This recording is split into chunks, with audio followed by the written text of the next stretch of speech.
For many Asian students, childhood means endless studying, right?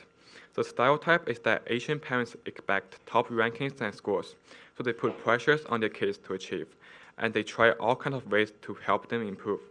For example, parents in China often sign their students up for more after-school classes in their weaker subjects, and they spend extra money on textbooks. Before coming to Eaglebrook, I went through all of this at my private school. Every day after school, I had to attend math or English classes outside of school. These classes also gave homework, which added even more pressures. Sometimes I had to study for 8 hours a day, including class time and homework. As a ninth grade student in a public school in China, I need to wake up at 6:30 a.m. and arrive at school by 7:30. We have 7 classes a day, with about 40 students in each class. School normally ends at 5 p.m., but that includes an afternoon study hall. After dinner, we continue studying until 8:30 in the evening. Most middle school students in China live on campus, which means their only time for actual classes is on the weekend. So these weekends are not free time. Students are expected to attend additional classes and extracurricular activities to strengthen their high school applications. Most of these activities are academically related. But luckily, my parents care not only about my grades, but also about whether I had a real childhood. So my after-school time wasn't all about textbooks. There was also sports, music, and free play. My mom encouraged me to try different interests, and in 2 years, I tried more than 10 things. But in the end, the two I stuck with were clarinet and tennis. I also started to show a weakness in learning languages. My Chinese grades weren't moving forward. When my mom saw I was struggling with Chinese, she decided to send me to a boarding school in the US. My mom did a lot of research and looked up information about many different schools, and in the end, I stepped into Eaglebrook. I immediately loved the atmosphere here. To improve my English, I signed up for more English classes, but as I said, I had a lot of trouble with languages. I couldn't remember all the vocabulary or grammar rules. Most of all, my speaking wasn't good. The first time I set foot in the US, I was very excited.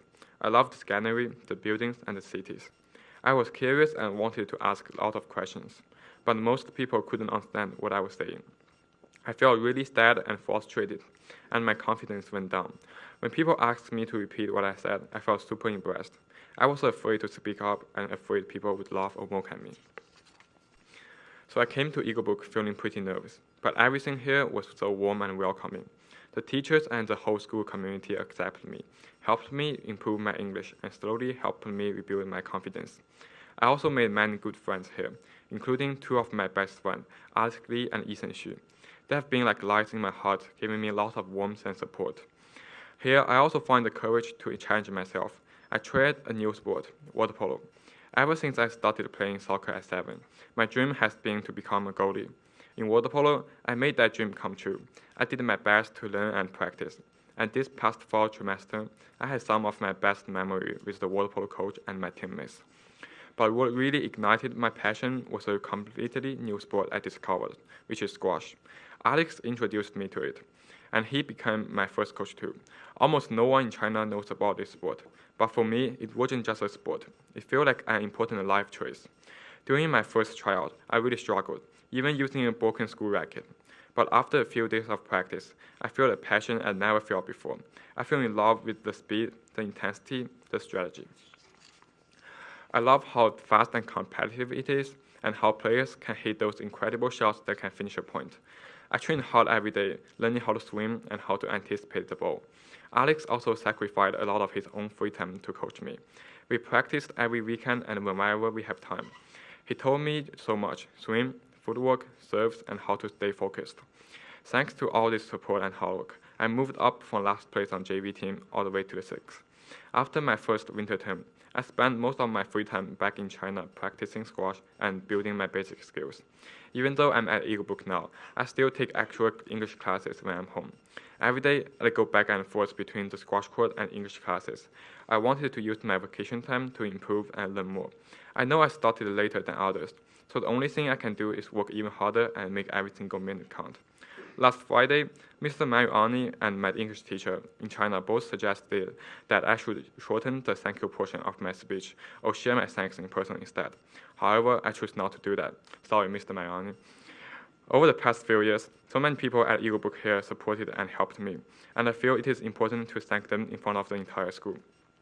When I look back on my journey at Eaglebrook, I'm filled with gratitude for all of them. First, I want to thank my best friend Alex Lee and Ethan Xu, and all my friends for the great moments we have shared together and for being there for me when I face challenges. I also want to thank you, all my teachers and dorm parents. Over these few years, you have helped me become a better student. Your patience guided me through the language barrier, and you created a support system that truly feels like home. And to my coaches, Coach Ross, Coach Harden, Coach TR, Coach Morganis, and Coach Mariani, thank you for helping me improving in water polo and squash. You taught me more than just skills. You taught me resilience and teamwork. I also want to say thank you to my water polo and squash teammates for all the hard work and the amazing moments we shared. And thank you, Ms. Melnick, for guiding me in clarinet and giving me the chance to join the jazz band. You opened the door to the music to me. I would also like to thank my advisor, Ms. Ramirez, Mr. and Mrs. President, and Mr. Mandel for all the wonderful home nights and for always being there to help me. Finally, I want to say thank you to my family, especially my mom. Her vision, her unconditional support, and her belief in giving me a real childhood opened a door that changed my life. This is my third and final year on here. Thank you and have a great Monday.